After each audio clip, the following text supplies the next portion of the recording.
وجہ سے کہتے ہیں یہ پاکستان فوج کے لیے اچھا وقت ہے کہ وہ پاکستان کے بارے میں سوچیں۔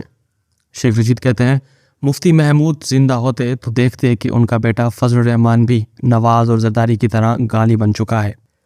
عامر سید عباسی لکھتے ہیں پنجاب بھر میں پی ٹی آئی کے خلاف زبردست پولیس کریک ڈاؤن، دہشت گردی کے تھریٹ الرٹس، راستوں میں کنٹینر کی رکاوٹوں کے باوجود تحریک انصاف کا لاہور میں زبردست پاور شو، ریاستی جبر عوامی پذیرائی کا کچھ نہیں بگاڑ سکتا۔ صدیق جان لکھتے ہیں واقعی یہ جلسہ نہیں ریفرینڈم ہے۔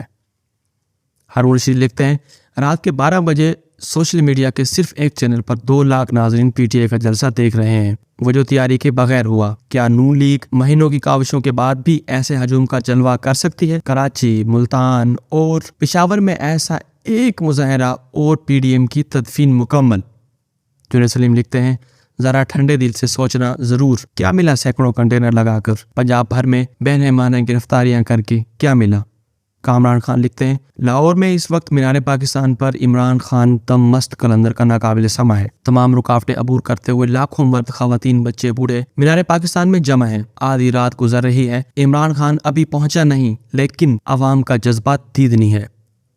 صدیق جان دوبارہ لکھتے ہیں کہتے ہیں کوئی تصور نہیں کر سکتا تھا کہ ظلم، جبر اور یزیدیت کے باوجود ایسے مناظر نظر آئیں گے جو اس وقت مینار پاکستان پر نظر آ رہے ہیں۔ راستے بند، کوریج بند، انٹرنیٹ بند، شاہراہیں بھی بند، پھر بھی عوام نے خوف کا بت دکھانے والوں کو ناطقہ بند کر دیا۔ ثابت ہو گیا عمران خان اور اس قوم کو کوئی نہیں ڈرا سکتا۔ وہاں میرے لاہور، دس از سیٹ بائی پاور اوان۔